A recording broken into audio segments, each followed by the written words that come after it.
हर इंसान के जिंदगी में एक ऐसी घटना जरूर घटती है जिसे वो चाहकर भी जिंदगी भर भूल नहीं सकता।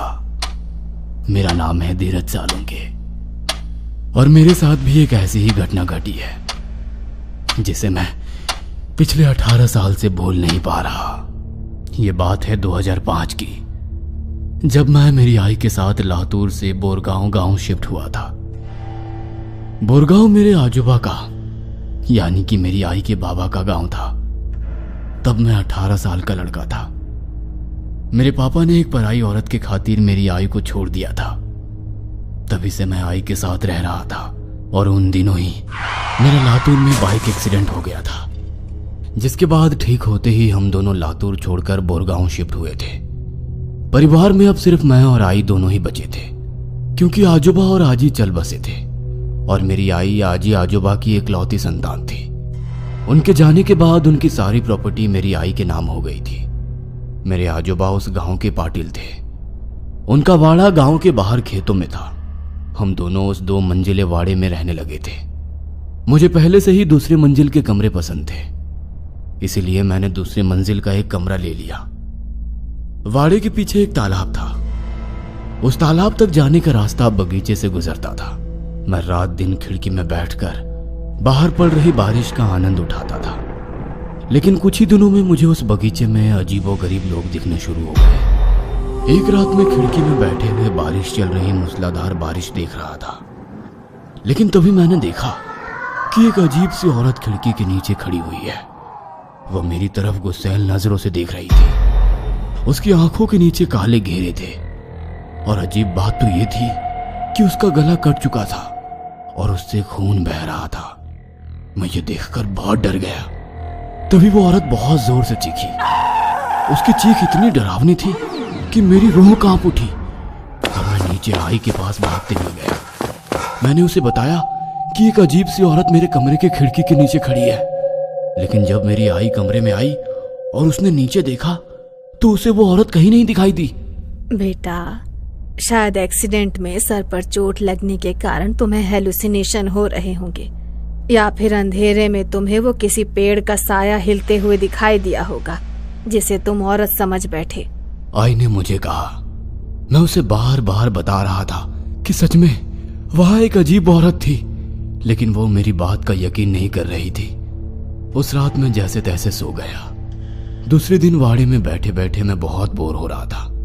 मुझे वाड़े से बाहर जाकर खेतों में घूमने का मन कर रहा था। वाड़े के पीछे वाले तालाब में तैरने को जी करता था, लेकिन मेरी आई ने मुझे वाड़े के बाहर निकलने से मना कर रखा था, क्योंकि मैं 5-6 दिन पहले ही अस्पताल से डिस्चार्ज होकर आया था।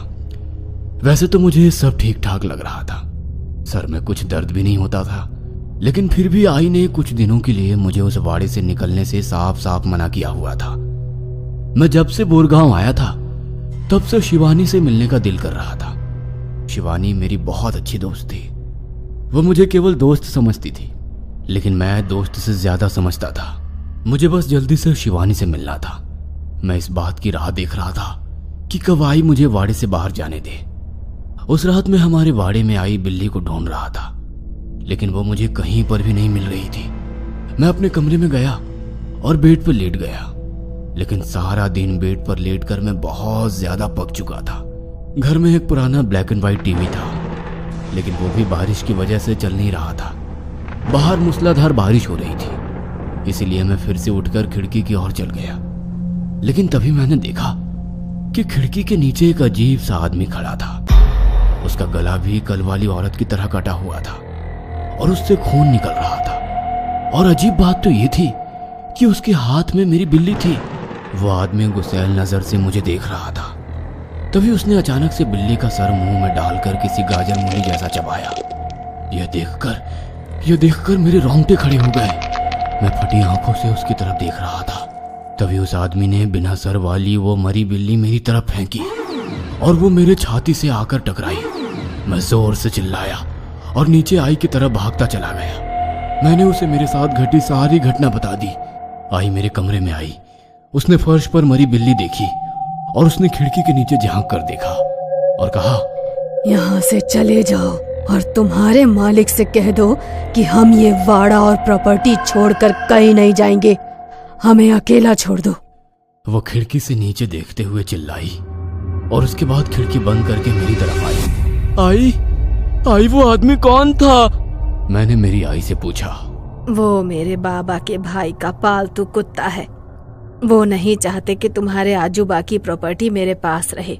उन्हें लगता है कि उनके जाने के बाद इस वाड़े पर और खेतों पर उनका और उनके बेटों का हक है, इसीलिए वो हमें डरा रहे हैं। इसलिए तुम बिल्कुल मत डरना। आई ने मुझसे कहा। इस पर मैंने कहा, लेकिन आई, मुझे तो वो लोग जिंदा नहीं लग रहे हैं, ऐसा लगता है कि वो मरे हुए लोग हैं। मैंने आई से कहा, नहीं बेटा, मरे हुए लोग वापस कभी नहीं आते। ये भूत वूत आत्मा ऐसा कुछ नहीं होता। तुम सो जाओ और खिड़की से दूर रहना। आई ने कहा और वो मुझे सुलाकर चली गई। लेकिन 4-5 दिन बाद एक रात मैं बेड पर लेटे लेटे सोने की कोशिश कर रहा था, तभी मेरे पेट पर कुछ गिरा।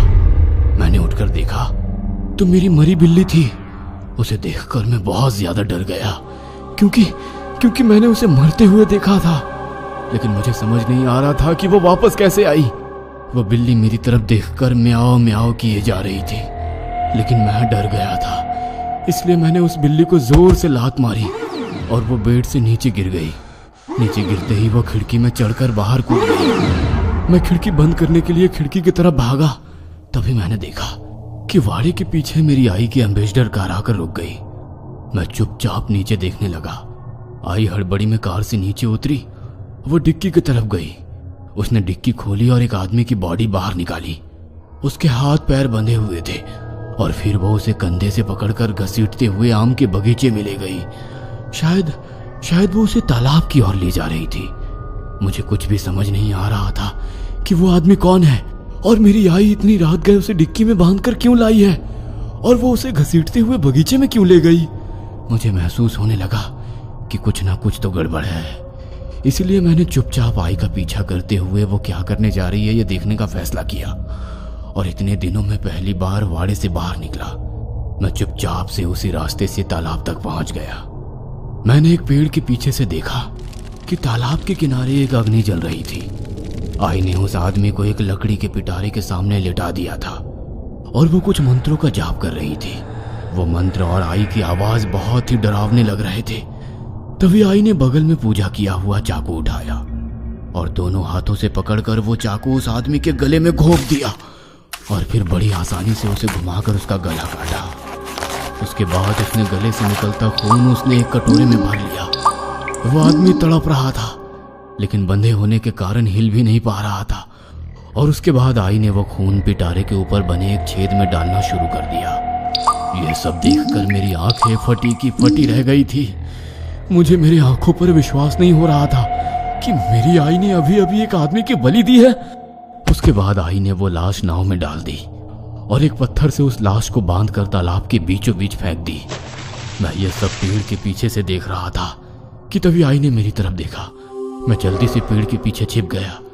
कुछ देर बिताने के बाद मैंने तालाब की ओर देखा तो आई वहां से गायब हो गई थी। तभी मुझे मेरे पीछे से पैरों की आवाज सुनाई दी।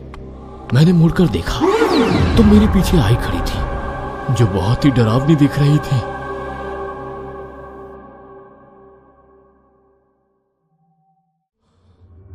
जब मुझे होश आया तो आई बगल में बैठी हुई थी। मुझे पता है कि तुम मुझसे क्या पूछने वाले हो। मेरे पास उसका जवाब है। वो आदमी मुझे पीछे 4-5 दिनों से ये वाड़ा और गांव छोड़ने के लिए धमका रहा था और कल रात तो उसने मुझे मारने की कोशिश की। इसीलिए मैंने उसे मार डालने के बारे में सोचा, नहीं तो वो भविष्य में कभी भी हम दोनों को मार सकता था। आई ने मुझसे कहा। वो मुझे यही बता रही थी कि उन्होंने उस आदमी को जानबूझकर नहीं मारा, लेकिन मुझे उनकी बातों पर यकीन नहीं हो रहा था क्योंकि मैंने उन्हें काला जादू करते हुए और एक आदमी की बलि देते हुए देखा था जो वो मुझसे छिपा रही थी। मुझे मेरे बाबा की बातों पर यकीन हो रहा था। वो मुझसे कहते थे कि तेरी आई चेटकिन यानी कि डायन है, वो लोगों पर काला जादू करती है और मेरी आई ने ही मेरे पिताजी की आई बाबा को यानी कि दादा दादी को काला जादू करके मार डाला था क्योंकि मेरे बूढ़े दादा दादी मेरे आई को बोझ लग रहे थे और इसी वजह से उन्होंने मेरी आई को छोड़ दिया था। लेकिन मेरी आई मेरे बाबा के बारे में मुझे भड़काती थी। वो कहती थी कि बाबा किसी पराई औरत के चक्कर में पड़ चुके हैं, इसलिए मुझे छोड़ने के बहाने ढूंढ रहे हैं। इस वजह से मैं भी बाबा से गुस्सा था और मैंने बाबा को छोड़कर आई के साथ रहने का तय किया था। उसके बाद मुझे मेरे बाबा कहीं दिखाई नहीं दिए। शायद मेरी आई ने ही उनके साथ कुछ किया था। 2-3 दिन ऐसे ही बीत गए। फिर एक बार वो अम्बेसडर कार आई। रात के 2 बजे कार से नीचे उतरी और उसने मेरी खिड़की की तरफ देखा, लेकिन मैं खिड़की के पास से छिपकर सब कुछ देख रहा था। उसने कार की डिक्की खोली। इस बार कार से 7-8 साल की एक बच्ची निकाली। उसने उस फूल जैसी बच्ची को उठाया और बगीचे में चल गई। मैं जानता था कि वो इसकी भी बलि चढ़ा देगी। जी कर रहा था कि उसका गला घोट दो, पर यह कैसे करता। आखिर वो थी तो मेरी माँ। मैं खुद को बेबस महसूस कर रहा था। न जाने वो कैसे उस बच्ची को उठा लाई थी। कुछ सुबह के 5-6 बजे वो बाड़ी में लौट आई। उसी रात मैं खिड़की में बैठकर बाहर चल रही बारिश देख रहा था और आई के बारे में सोच रहा था। मैं सोच रहा था कि कहीं मेरी आई सच में डायन तो नहीं है। कहीं एक दिन वो मेरी भी तो बलि नहीं चढ़ाएगी, क्योंकि मैंने एक बूढ़े से सुन रखा था कि डायनें जब बूढ़ी हो जाती हैं और उनकी शक्तियां कम होने लगती है तो वो अपने खुद के ही बच्चों की बलि चढ़ाती है और अपनी आयु को बढ़ाती है। मैं ये सोच ही रहा था कि तभी मैंने आम के बगीचे में एक छोटी बच्ची को आते हुए देखा। उसे देखकर मेरी आंखें चमक उठी। मुझे लगा कि मेरी माँ को शायद उस बच्ची पर दया आ गई होगी और उसने उसको जिंदा छोड़ दिया होगा, लेकिन मैं गलत था। वो जब खिड़की के नीचे आकर खड़ी हुई तो मैंने देखा कि वो मर चुकी है, क्योंकि उसके गले पर गला चीरने के निशान थे और उससे खून बह रहा था और अब उसकी आत्मा वहां पर आई थी। वो छोटी बच्ची मेरी तरफ गुस्सैल नजर से देख रही थी। तभी वो अचानक से झुकी और उसने जमीन पर से पत्थर उठाकर मेरी तरफ फेंका, पर मैं बाजू हट गया। वह बच्ची लगातार खिड़की पर पत्थर फेंकने लगी, इसलिए मैंने खिड़की बंद कर ली। तब मैं जान गया कि जो मरे हुए लोग मुझे खिड़की के बाहर दिखते हैं उनकी बलि मेरी आई ही चढ़ाती है। मुझे ये भी पता चल गया था कि पहले 2 दिनों में मैंने जो एक औरत और एक आदमी को देखा था जिसने मेरी बिल्ली खाई थी, उसकी बलि मेरी आई ने ही दी थी। जिसके बाद वो मरे हुए लोग हमारे वाड़ी के बाहर घूमते रहते थे। उस दिन के बाद वही बलि का सिलसिला शुरू हो गया। मेरी आई हर 4-5 दिन बाद रात को कार में किसी न किसी इंसान को बांध के ले आती और उसकी बलि उस लकड़ी के पिटारे को चढ़ा देती। कभी बूढ़ा, कभी 1 साल की बच्ची, कभी 18-19 साल का लड़का, नौजवान आदमी, ऐसे कई लोगों की उसने बलि चढ़ाई थी और मैं केवल देखता रहता था। उन सभी बलि दिए गए इंसानों की आत्माएं एक साथ मेरी खिड़की के नीचे खड़ी रहती थी और मेरी तरफ गुस्सैल नजरों से देखती थी। मैं मेरी आई से नफरत करने लगा था, क्योंकि उसने मेरे दादा दादी और बाबा को मुझसे दूर कर दिया था और किसी मकसद के लिए वो बेगुनाह लोगों की बलि चढ़ा रही थी।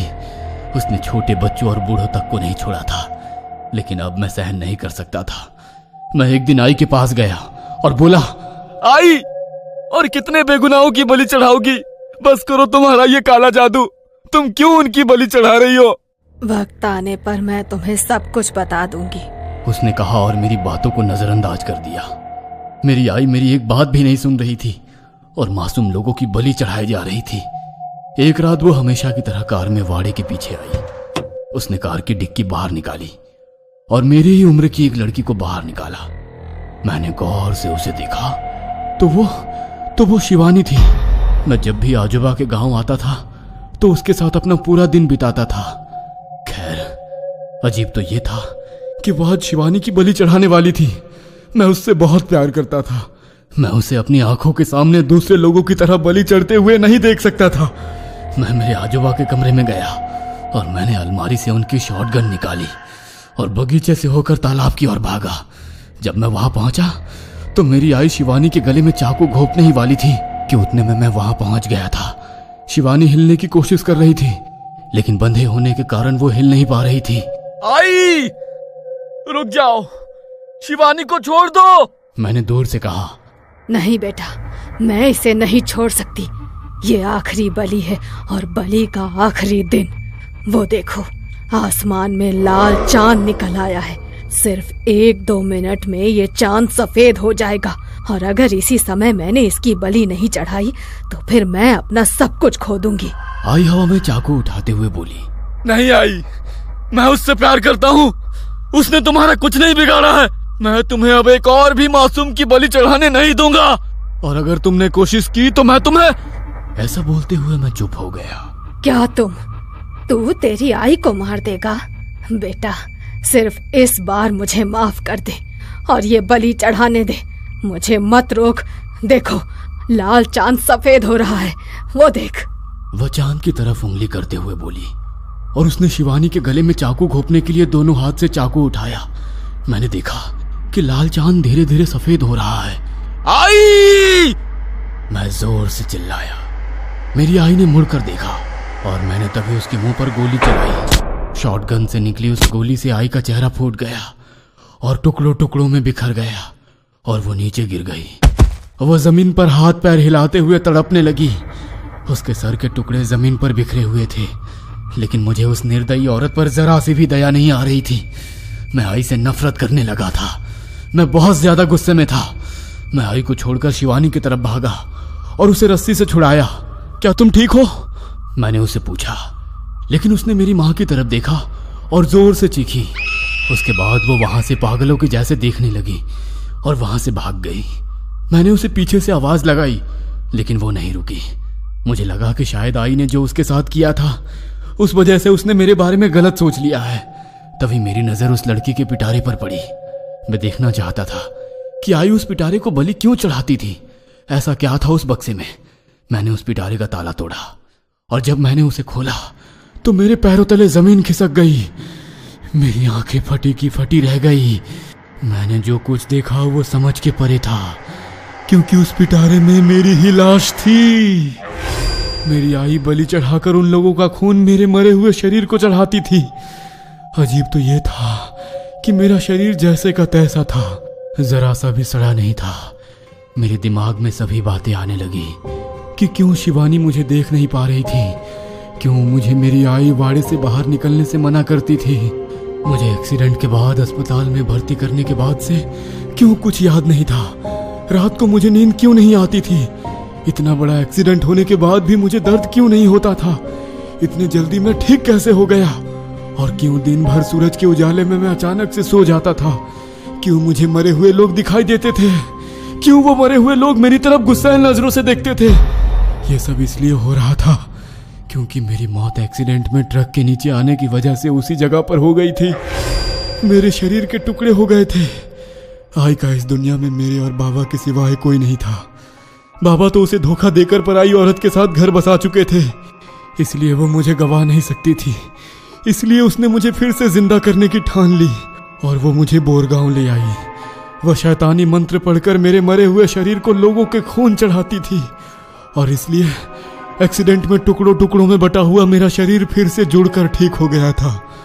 वो उस रात की आखिरी बलि थी और उस बलि से मेरी आत्मा मेरे शरीर में बस गई होती और मैं फिर से जिंदा हो गया होता। मेरी आई मुझे किसी भी हालत में जिंदा करना चाहती थी और उसने मुझे ये बात इसलिए नहीं बताई थी कि अगर काला जादू करने वाला उस विधि के बारे में किसी को बताता है तो वो विधि उस वक्त खंडित हो जाती है और फिर उस विधि को पहले से फिर से दोहराना पड़ता है। इसलिए आई ने मुझे कहा था कि मैं वक्त आने पर तुम्हें सब कुछ बता दूंगी। वह कहती रही कि अगर इसी समय मैंने इसकी बलि नहीं चढ़ाई तो फिर मैं अपना सब कुछ खो दूंगी, लेकिन मैं उसकी बातें समझ नहीं पाया। मैं उस पर शक करने लगा था, यहाँ तक कि मैं उसे मेरे आजी आजोबा का कातिल समझ बैठा था और ये भी समझ बैठा था कि जरूर आई ने ही बाबा के साथ कुछ गलत किया होगा, इसीलिए वो मुझसे कभी भी मिलने नहीं आए। लेकिन सच तो ये था कि वो इंसान अपने नए बीवी बच्चों में इतना डूबा हुआ था कि वो मुझे भूल गया था। उसे बस जैसे तैसे आई और मुझसे छुटकारा चाहिए था। इसीलिए उसने आई को चेटकिन काला जादू करने वाली कहा और फिर हम दोनों को छोड़कर चला गया। मेरी आंखों में आंसू आ गए और मैं रो पड़ा, क्योंकि जिस आई को मैं डायन समझता था वो असल में मेरे लिए देवी थी। वह बस मुझे जिंदा करना चाहती थी और मैं उस पे बेमतलब गुस्सा करता रहा। एक लड़की के खातिर मैंने खुद की ही माँ को मार डाला। उसके सर के टुकड़े कर दिए। मेरी वजह से मेरी आई मारी गई। मैं ही उसका खूनी हूं और ये हादसा मुझसे बुलाया नहीं जा रहा है कि मैं ही आई का कातिल हूं। अब मैं उस दिन से ही मेरी आई के साथ इस वाड़े में रहता हूँ। हमारी आत्माएं यहीं भटकती है।